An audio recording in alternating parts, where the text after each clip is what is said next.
quit my full-time job to be an influencer. Hi guys, welcome back to my channel. My name is Allison. I'm 28 years old and I work in healthcare, but I also want to do content creation. A lot of my content is about personal finances and budgeting, those kinds of things. Also goal setting and how I'm gonna reach all of my goals this year.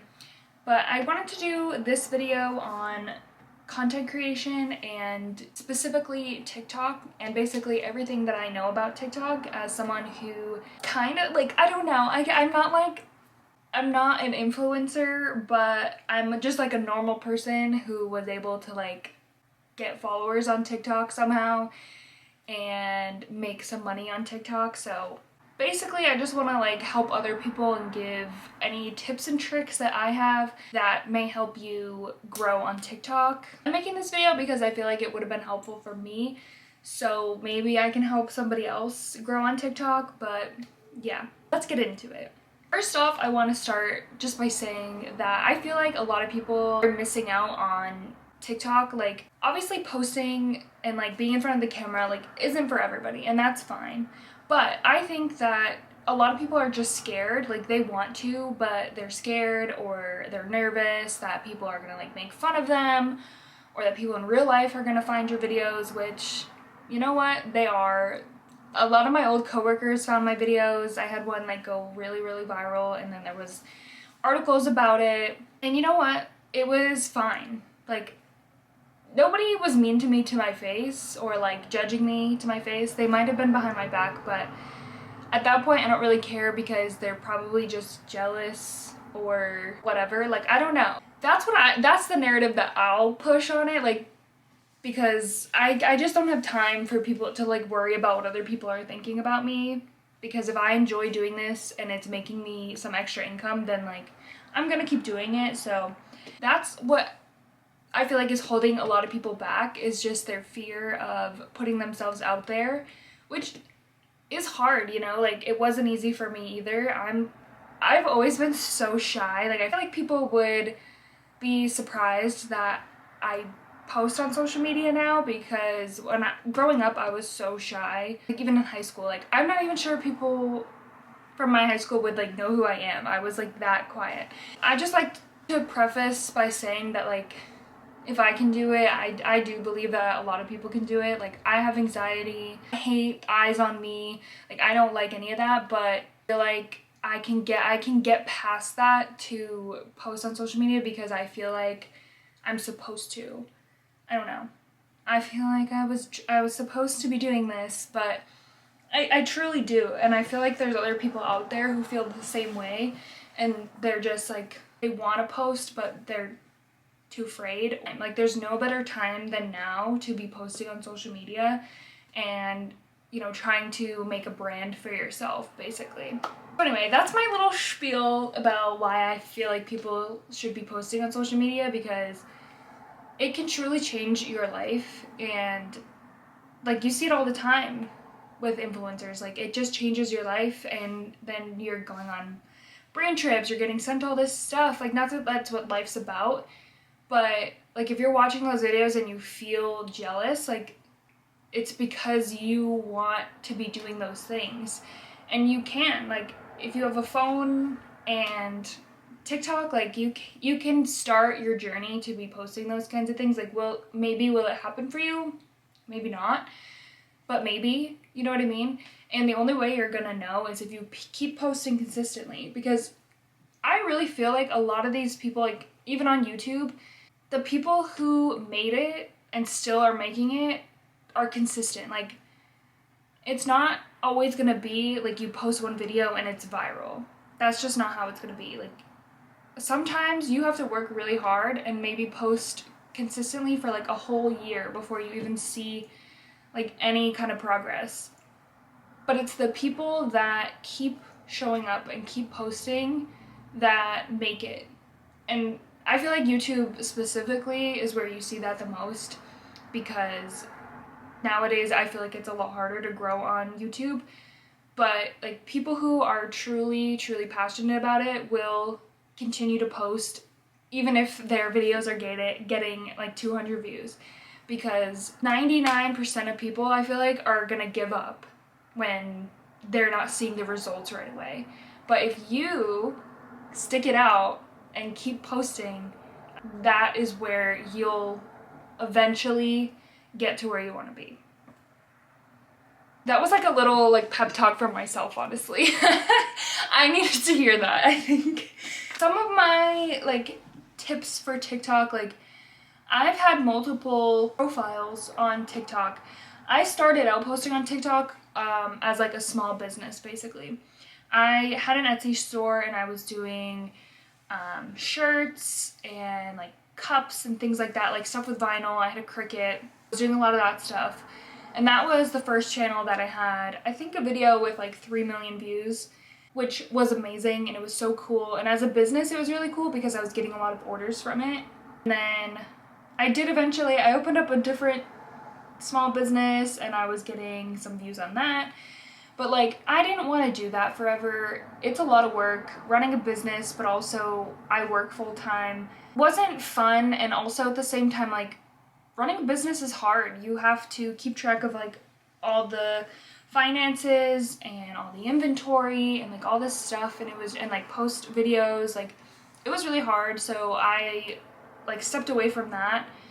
But it was a good way for me to learn like how to make TikTok videos, because then I started my own channel with videos just of me like being myself, and I kind of had a better idea of how to edit my videos and like what to say and how, like what kinds of videos would do well.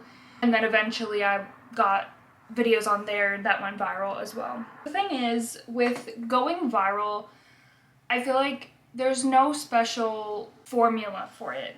It's just gonna take time, and honestly sometimes you have no idea. Like, you may think the video is stupid and gonna get like 200 views, but that's the video that for some reason gets 7 million views, which happened to me. I just like posted a video randomly one night and I woke up the next morning and I just had like a ton of views, and then kept going viral, which was amazing. But of course it was like a video that I was like, oh, why did that have to be the one that went viral? But again, it just goes to show that at first, if you're just posting because you like genuinely enjoy it, people are gonna see that and it's gonna work out for you. And even honestly, if you don't even get a viral video, but like not like super viral, but like sometimes even like 10,000, 20,000 is viral, you know what I mean? And it's gonna be those videos that actually are getting less views that are the people that are going to keep coming back. And the followers you get from those videos are the ones that are going to be loyal to you, and that's how you start building the brand anyway. You want some videos that aren't necessarily going crazy viral, because again, you need to build a community of people that want to keep seeing your videos. Like, they're not just following you because of that one viral video. I truly think that as much as it's like fun and you're chasing that next viral video, it really is about just posting consistently and being yourself and gaining followers based on like who you are and what content you enjoy posting, and putting some value out there for people. Next topic that I'm going to talk about is money and getting paid from TikTok. That, I think, is a big pull for why people want to post on TikTok.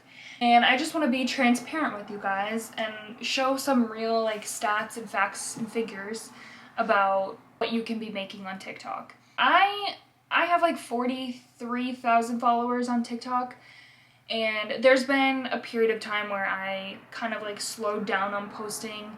It's hard to stay motivated, especially if you are working full-time and like doing content creation, which is why that's why all these influencers are like, I quit my full-time job to be an influencer.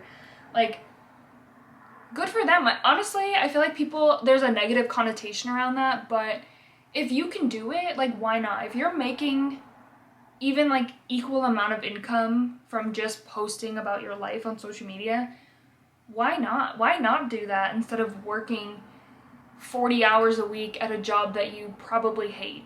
I hate the negative connotation around like people quitting their jobs, like, pursuing social media.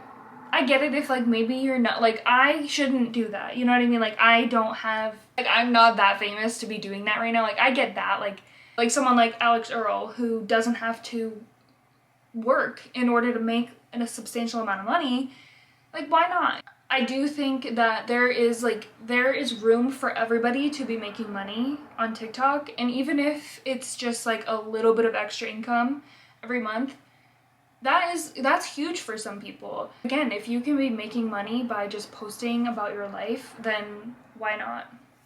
So I'm gonna throw up here a little picture of, this is what I made from the TikTok creativity program. This is my all-time earnings from the TikTok creativity program. It's pretty good. I only joined the creativity program I think in July of last year.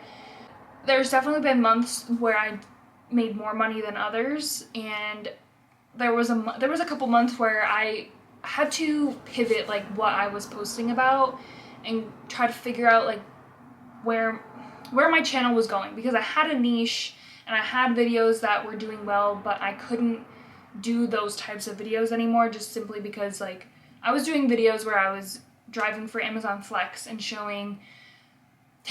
basically taking the viewers along the day with me, and like I couldn't make those videos anymore because I wasn't doing Amazon Flex anymore because I moved. I kind of had to figure out what I was gonna do instead, because those were the videos that were popping off. So instead, I kind of just took some time and wasn't posting that much. Either way, any video you post over a minute long will get you money, potentially. There are some that don't qualify, I guess, but they review those, whatever. This is the amount of extra money that I made like 6 or 7 months. This year I have bigger goals, and I already have a plan to post more and hopefully get more viral videos. This is just like to show you that this one way of making money, this is just from posting videos. Like it's passive, I guess, you know, me posting videos that I probably would post anyway, but now that I'm a part of this program, I can get paid per views. The only thing is, with this, being a part of this program, you need to be 18 years old and live in the United States, which I know that kind of sucks. There are people who don't live in the United States who are content creators, like a lot of people. I feel like I know a lot of YouTubers who are from Canada, and I can see how that would be frustrating trying to go on TikTok because there's not that incentive, but I don't work for TikTok, so I don't know like when that will change, if that will change, but you also need to have 10,000 followers. But again, if you keep posting consistently, like you can get to 10,000 followers, and then you need 100,000 views in the last 30 days. So again, I think that's not, with TikTok it's crazy because you never know what video is going to take off and which one's not, and like one video could take off and then you could have just check off all of those things right away, or it could take you 6 months. Next, we'll kind of go into some of like the tips I have. Like I said, TikTok's hard. There's no real rhyme or reason to some things, but I do feel like there are certain things that may make your videos do better. This just is what works for me and what I feel like has kind of helped me specifically. When you go into your TikTok, there's going to be a creator portal, I believe is what it's called, and then you'll go at the top and click analytics. Under this, you'll click followers, and then it shows you like the demographics basically of your followers, like male versus female, where people are located. But the thing that I find most helpful and useful is down way at the bottom. It shows you like what time of day the majority of your followers are active, and basically what time of day to post your videos. So for me, and I'll put a screenshot here, for me that's like 9 p.m. which honestly works out pretty good for me because that gives me time to like film a video, because sometimes I film it that day. That gives me time to edit it and do my little voiceover if I need to, and then post it basically right before I go to bed, and then I just kind of like close the app and put my phone on my nightstand. So like even after posting so many videos, you get a little like shy, I guess, like I don't know. Because if you just keep refreshing and like trying to see like how many views a video is getting, it's just gonna make you go crazy. So I just post it and then close the app, close everything, put it down, and wake up in the morning. Some days are better than others, you know what I mean? But it is what it is. My other big suggestion would be like when you do go back on and look, or even if you want to like not immediately close it, at least for like the first couple hours, if anybody comments, make sure you're commenting back. I think that helps a lot, and again helps just with followers connecting with you and feeling like, oh, they answer their followers, or they answer their comments, and people like that, and they feel like you're a real person and you're connecting with them. Comments are a big factor in the algorithm, so the more interaction the video gets, the better it's going to do. Which is why like controversial videos do well, because there's gonna be tons and tons of comments. There's a lot of comments, then TikTok's like, oh wow, something's going on with this video, and it's gonna push it to more people. The other thing with that is, I think, watch time. So if somebody's watching your video all the way through, or even like halfway through, that's sort of what pushes the algorithm as well. Is like, oh, this video is engaging and it's capturing people for X amount of time, like let's push it to more people. Those little things help. That's why like a hook, like everyone talks about having a good hook to your videos, that's why those things work. As much as you hear the same things over and over again, like they work for a reason. It helps push the video, it helps grab people's attention, increases watch time. So yeah, take a look at analytics, see what's working for you. If you've been posting at like noon, nobody's watching your videos, maybe try posting at a different time of the day. Another thing that I find incredibly helpful, especially because I am working full-time, is planning out my content. I just started doing that this year, like in January, and it helped me so much.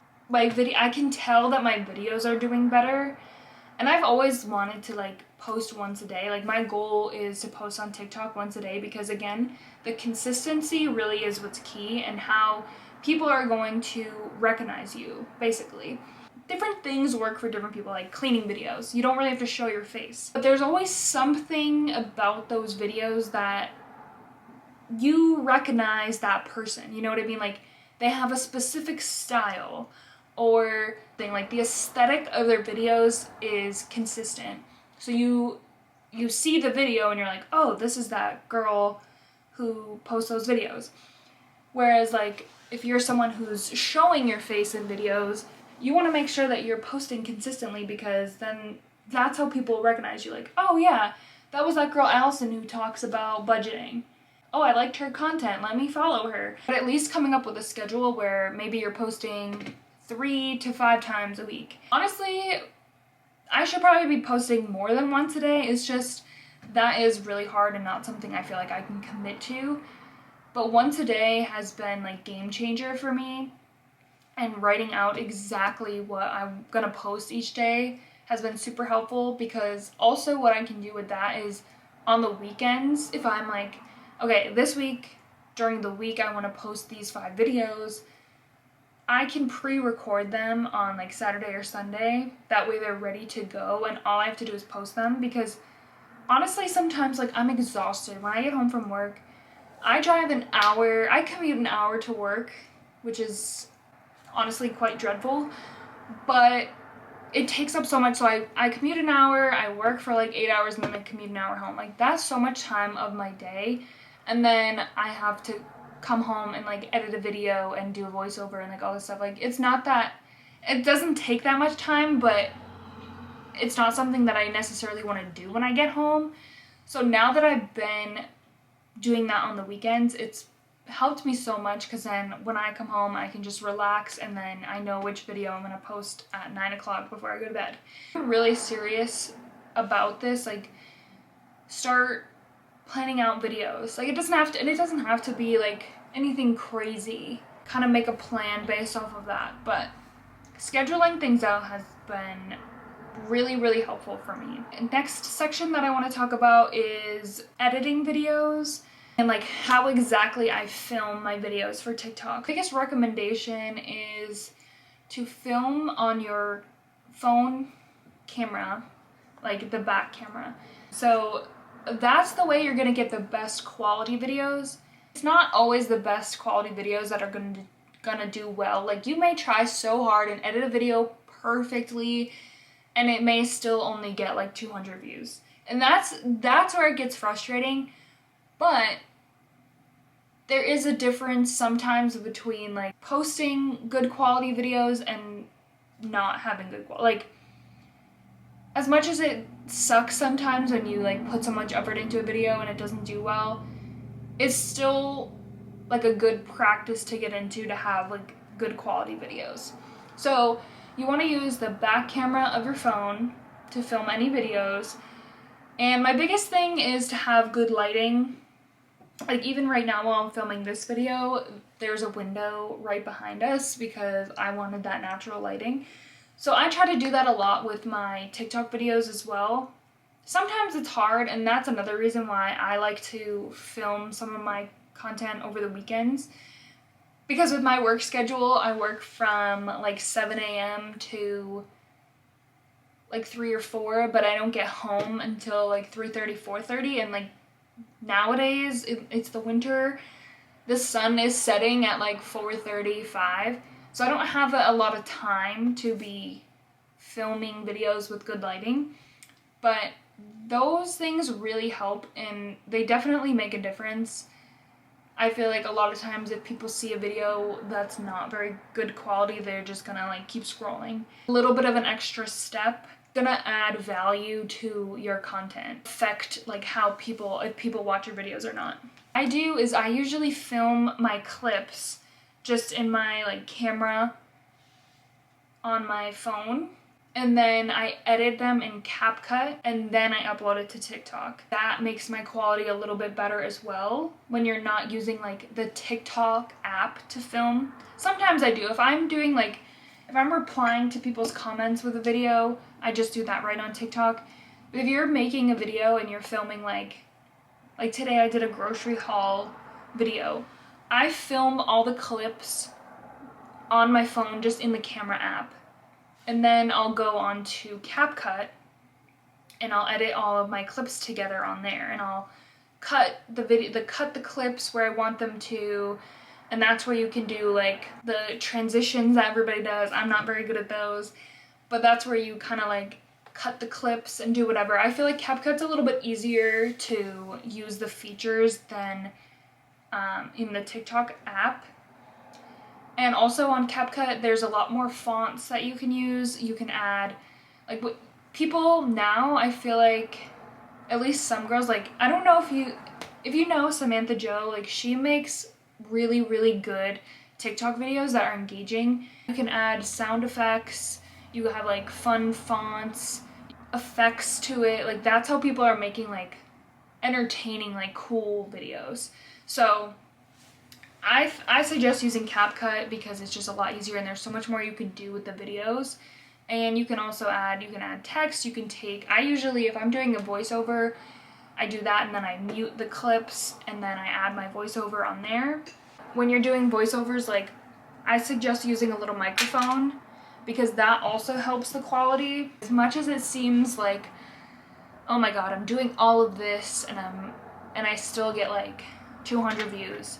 I truly believe that eventually it will matter and it makes a difference. So another tip for content planning, I guess, is switching around the type of content. So the videos that I enjoy making the most are ones where like I'm sitting like doing something, like typing, but then I'm doing a voiceover. Because again, those videos for me tend to do the best. But I also want to start branching out. Like, I'm a big believer that yes, like, you need a niche, but at the same time, I don't want to box myself into a niche or like a specific type of video. So I've been trying to branch out and like talk more in my videos because as much as it's scary to talk in your videos and like be vulnerable like that, I think it's really important for your followers, and like most big influencers talk in their videos. I just feel like when you're planning out your content to try and like mix it up a little bit, because even the videos where you're not talking, but those videos may do well, but you also need to have like a little bit of variety within your content. If you don't want to stick to a specific niche, I feel like that's okay. My content on TikTok is like mainly financial, like personal finance content. A lot of budgeting and how I'm paying off my debt and all this stuff, which I do like is a big part of like my life and what I enjoy talking about. I don't want to not post like maybe a get ready with me or like a recipe or something like that, but like you can find a way to relate it back to your content. Like the other day I did post a recipe, but I kind of labeled it as like low budget recipe idea or something like that. I'm not like limiting myself to only talking about finances, but kind of making it like a lifestyle thing in general. It's definitely gonna look different for everyone. If I can do it, you can do it. That's all I have to say. My main point of this video is that if you've been on the fence about doing anything with social media, I really think that now's your time. You can do it. I believe in you, and you probably don't even know who I am, but I believe in you and I know that you can do it, and so can I. Like I said in the beginning of the video, I just feel like there's so many people that give up. Like the 99% of people that keep going but give up at some point, like the people that really, really make it, push through, like keep going. If you truly want it and can be successful. And that's all I have to say. If you have any questions or comments about anything that I've said, feel free to drop them in the comments below. If you enjoyed this video, subscribe to my channel and follow along. I can post more videos like this too if people found this helpful, but yeah, we will see you guys in the next video.